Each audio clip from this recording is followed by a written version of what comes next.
नमस्कार दोस्तों, मैं भावनी मिश्रा अपने चैनल में आप सभी का एक बार फिर से स्वागत करती हूँ। कैसे हैं आप लोग? आशा करती हूँ आप सब स्वस्थ और सुरक्षित होंगे। तो चलिए प्रेम से बोलते हैं ओम नमो भगवते वासुदेवाय। तो एकादशी आने वाली है और सरसिला एकादशी आने वाली है। वैसे जो मैं पूजा विधि आपको बताने जा रही हूँ, आप वो किसी भी एकादशी व्रत में इस तरह से विष्णु भगवान की पूजा कर सकते हैं। तो इस वीडियो में मैं आपसे शेयर करने जा रही हूँ एकादशी व्रत की पूजा विधि।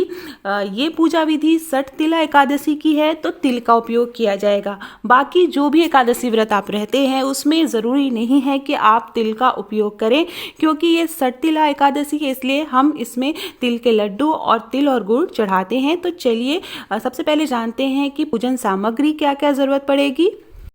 एक बात मैं आपको और बताना चाहती हूँ कि जो मैं पूजा विधि बता रही हूँ, इस तरह की पूजा विधि आप किसी भी एकादशी व्रत में कर सकते हैं। चूँकि सठ तिला एकादशी है, इसलिए हम तिल का उपयोग कर रहे हैं भोग चढ़ाने के लिए। उसके अलावा अगर कोई भी एकादशी आप व्रत रह रहे हैं तो आप लड्डू प्रसाद, कोई पीले रंग की आप खीर और पीले रंग का लड्डू, इस तरह का भी आप भगवान विष्णु को भोग लगा सकते हैं। तिल की जगह आप इसका उपयोग कर सकते हैं। उसके अलावा आप फल फूल, जो भी मौसम में फल होता है, आप वो चढ़ा सकते हैं। साथ में वर्ष में 24 एकादशी का व्रत रहता है, और अगर मलमास लगा है तो 26 एकादशी व्रत रखे जाते हैं। तो चलिए, तो एकादशी व्रत के दिन सुबह सुबह उठ के स्वच्छ कपड़े पहनने चाहिए, और अगर हो सके तो आप जब स्नान करें तो उसमें 2 बूंद गंगा जल की डाल दें या तुलसी दल डाल दें। उससे स्नान करें तो ज़्यादा शुभ होता है। पूजन सामग्री बहुत ही आसानी से उपलब्ध हो जाती है। तो हमें चाहिए तिल। चूँकि सठ तिला एकादशी है, इसलिए यहाँ पे तिल यूज़ कर रहे हैं। कुमकुम, हल्दी, अक्षत, चंदन। चूँकि एकादशी के दिन चावल नहीं चढ़ाना चाहिए, इसलिए चावल की जगह मैंने तिल का उपयोग किया है। धूप बत्ती, नैवेद्य, वस्त्र चढ़ाने के लिए अगर नहीं हो तो इस तरह का सूत्र, अच्छा सूत्र आप चढ़ा सकते हैं। जल कलश स्थापना के लिए चाहिए, और धूप बत्ती, नारियल भोग में लगाने के लिए चाहिए। सठ तिला एकादशी इसलिए तिल का उपयोग कर रहे हैं, तिल और गुड़ का। अगर आप कोई भी एकादशी का व्रत रह रहे हैं और अगर आपके पास तिल ना हो तो आप तिल ना चढ़ाएं, कोई और लड्डू या प्रसाद आप चढ़ा सकते हैं भोग में। विष्णु सहस्त्र का अगर आपके पास मंत्र हो तो आप ज़रूर पढ़ें, नहीं हो तो आप ओम नमो भगवते वासुदेवाय का 108 बार जाप कर सकते हैं। फल फूल और फूल माला, पीले रंग का अगर फूल हो सके तो बहुत अच्छा है। अपने हाथों से खीर बना लें या कोई भी मीठी चीज़ बना लें। जहाँ पे पूजा करनी है पूर्व दिशा में हम इस तरह से चौकी रखेंगे, उस पर पीले रंग का वस्त्र बिछाएंगे। आप साफ सुथरा पीले रंग का वस्त्र होना चाहिए। उसके ऊपर विष्णु भगवान की प्रतिमा या फिर आप फोटो इस तरह से रख सकते हैं। विष्णु भगवान की न हो तो भगवान कृष्ण की प्रतिमा या फोटो है तो आप वो भी रख के पूजा कर सकते हैं। उसके बाद गंगा जल से आचमनी करेंगे, चौकी को शुद्ध करेंगे। उसके बाद आटे से हम अष्टदल कमल बनाएंगे। जैसा कि मैंने बताया, एकादशी के व्रत में चावल खाना भी नहीं चाहिए। जिस घर में कोई भी अगर एकादशी का व्रत है तो चावल बनाना भी नहीं चाहिए, और भगवान विष्णु को चावल जो है चढ़ाया भी नहीं जाता है अक्षत के रूप में, खास करके एकादशी के दिन। तो इसलिए मैं जो है अष्टदल आटे से बना रही हूँ। अब एक मैंने पीतल का कलश लिया है, उसके ऊपर रखेंगे। कलश आप छोटा बड़ा कुछ भी ले सकते हैं। उसमें थोड़ा सा तेल डाला मैंने, कुमकुम डालेंगे, हल्दी डालेंगे, कोई भी फूल आप डाल सकते हैं, और चाहे तो आप सिक्का भी डाल सकते हैं। इससे घर में धन बना रहता है।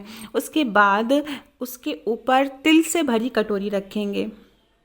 ये इस तरह से तिल से भरी कटोरी रखेंगे। बहुत से लोग नारियल भी रखते हैं। अब जो तिल से भरी कटोरी रखी थी, आप चाहें तो बीच में पान का पत्ता या आम का पत्ता अगर हो कलश में तो वो पानी में डाल के उसके ऊपर कटोरी रखेंगे। उसके बाद उसमें मैंने तिल रख दिया है, काले तिल का लड्डू रख दिया है। अगर काले तिल का लड्डू ना हो तो आप कोई भी मीठा गुड़ रख सकते हैं, कोई मीठी चीज़ रख सकते हैं, सिक्का या सुपारी भी रख सकते हैं। अब भगवान को हम कुमकुम लगाएंगे, हल्दी लगाएंगे, या तो आप चंदन लगा सकते हैं। पीले रंग का अगर चंदन हो तो आप वो ज़रूर लगाएं भगवान विष्णु को। उसके बाद हम कलश पे भी स्वस्तिक का निशान बनाएंगे कुमकुम से। हल्दी और कुमकुम हम कलश की भी पूजा करेंगे, कलश पे भी चढ़ाएंगे। तो जब भी आप पूजा कर रहे होते हैं तो अगर घर में एक भी सदस्य अगर व्रत है तो घर के सभी सदस्यों को पूजा में शामिल ज़रूर करना चाहिए। अपने बच्चों में अच्छे संस्कार डालने के लिए उन्हें भी पूजा में ज़रूर शामिल करें। घर की आरती में सब लोग मिलकर अगर भगवान विष्णु की आरती करते हैं तो बहुत ही अच्छा होता है। अक्षत की जगह हम तिल का अक्षत चढ़ाएंगे। फिर उसके बाद हम माला चढ़ाएंगे। पीले रंग की अगर माला हो सके तो बहुत अच्छा है। फूल चढ़ाएंगे, कलश पे भी फूल चढ़ाएंगे। तो सिंपल सी पूजा है। आप किसी भी एकादशी व्रत में इस तरह से भगवान विष्णु की पूजा कर सकते हैं, मंत्रों का जाप कर सकते हैं। बहुत ही सरल पूजा विधि है। हाथों से अपने कुछ भी मीठा भोग आप बना सके तो बहुत अच्छा है। नहीं बना पा रहे हैं तो आप गुड़ का प्रसाद भी भोग चढ़ा सकते हैं। तुलसी चढ़ाएंगे। तुलसी पूजा में ज़रूर शामिल करनी चाहिए, और जो भी आप भोग लगाएं उसमें तुलसी दल ज़रूर डालें। तो तुलसी चढ़ाएंगे। कमल गट्टा, इस तरह से काले रंग का कमल गट्टा होता है, वो भगवान विष्णु को ज़रूर चढ़ाना चाहिए। तो दो दो कमल गट्टे हमने एक रख दिए कलश के ऊपर, और एक भगवान विष्णु पे 2 कमल गट्टे हमने चढ़ाए हैं। इत्र चढ़ाएंगे, और एक एक करके इसके बाद हम धूप दीप और आरती करेंगे। इस तरह से अगरबत्ती जलाएंगे, आप धूप बत्ती जला सकते हैं। धूप बत्ती जलाने के बाद धूप बत्ती बगल में रख देंगे और दीपक जलाएंगे। दीपक जलाने के बाद ही हमें भोग लगाना चाहिए। बहुत से लोग पहले दीपक जलाते हैं, फिर फूल माला और वस्त्र चढ़ाते हैं। तो दोनों पूजा विधि है, आप किसी भी पूजा विधि को फॉलो कर सकते हैं। दीपक जलाएंगे। दीपक जला के ही आपको पूजा शुरू करनी होती है। उसके बाद दीपक हमने जला दिया है, अब हम नारियल चढ़ाएंगे। नारियल पे आप लाल रंग का स्वस्तिक का निशान बना सकते हैं। अगर आपके पास कलाई नारा या रक्षा सूत्र है तो आप उसको भी आप लपेट सकते हैं। केला चढ़ाएंगे। जो भी आप फल आपके पास आसानी से उपलब्ध हो वो फल चढ़ाएंगे। केला भगवान विष्णु को बहुत पसंद है, तो इसलिए प्रसाद में आप फल फूल में आप केला ज़रूर चढ़ाएं। इसमें सीजनल चलता है, तो जो भी मौसमी फल है वो।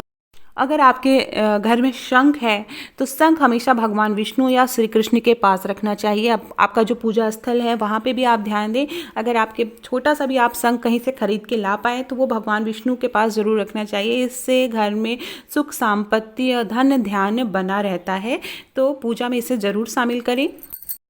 एकादशी व्रत में दान और पुण्य का बहुत ही विशेष महत्व माना जाता है। चूँकि माघ में पड़ने वाली एकादशी में दान ज़रूर करना चाहिए और तिल का दान ज़रूर करना चाहिए। तो इस तरह से तिल और गुड़ हम चढ़ाते हैं, और उसमें जो भी आपको दान दक्षिणा देनी है किसी भी पंडित जी को या किसी ज़रूरतमंद को, वो दान दक्षिणा भी हम चढ़ाएंगे। तो जो भी दान दक्षिणा आप देना चाहते हैं उसे भी पूजा में शामिल करें, और फिर उसे भी आप किसी ज़रूरतमंद को या पंडित जी को दान ज़रूर करें। तो इस तरह से तिल का लड्डू चढ़ाएंगे। उसके बाद हम विष्णु सहस्र नाम का पाठ करेंगे। अगर आप नहीं संस्कृत पढ़ पा रहे हैं तो सिंपल जाप कर। विष्णु सहस्र नाम नहीं पढ़ पा रहे हैं तो 108 बार ओम नमो भगवते वासुदेवाय का जाप कर सकते हैं। 11, 21, 51 बार भी कर सकते हैं। उसके बाद एकादशी की व्रत कथा पढ़ेंगे हाथ में फूल लेकर। उसके बाद भगवान विष्णु की आरती करेंगे। ओम जय जगदीश हरे। आरती से पहले बहुत से लोग हवन करते हैं, तो आप तिल का हवन भी कर सकते हैं अगर पॉसिबल हो सके तो। आरती करेंगे। आरती करने के बाद आचमनी करेंगे। आरती करने के बाद 3 बार पानी से घेरा करेंगे। फिर सबसे पहले हाथ में फूल लेके भगवान को आरती दिखाएंगे। फिर चारों दिशाओं में आरती दिखाएंगे। उसके बाद घर के सभी सदस्यों को आरती देंगे। तो आरती जो देने का तरीका यही होता है। तो इस तरह से हम कभी भी खाली हाथ से आरती नहीं देनी चाहिए भगवान को। तो हाथ में फूल ज़रूर लेना चाहिए, फूल से ही आरती देनी चाहिए। फिर घर के सभी लोगों को आरती देंगे। फिर सबसे अंत में हाथ में फूल लेंगे और क्षमा प्रार्थना करेंगे कि भगवान अगर हमसे पूजा में कोई भूल चूक हो गई हो तो हमें माफ़ करें, हम सबको आशीर्वाद दें और भगवान से सुख समृद्धि और ऐश्वर्य धन बना रहे घर में, इसके लिए प्रार्थना करेंगे। घर में समृद्धि बनी रहे। तो यह थी एकादशी व्रत की पूजा विधि। इस तरह से आप किसी भी एकादशी व्रत की पूजा कर सकते हैं। बस सट्टिला एकादशी में तिल का उपयोग किया जाता है। आशा करती हूँ आपको मेरा वीडियो पसंद आया होगा। वीडियो पसंद आया हो तो प्लीज़ अपने दोस्तों के बीच में ज़रूर शेयर करिएगा, कमेंट ज़रूर करिएगा, लाइक ज़रूर करिएगा। बहुत पसंद आया तो मेरे चैनल को प्लीज़ सब्सक्राइब कर लीजिए। बहुत बहुत धन्यवाद।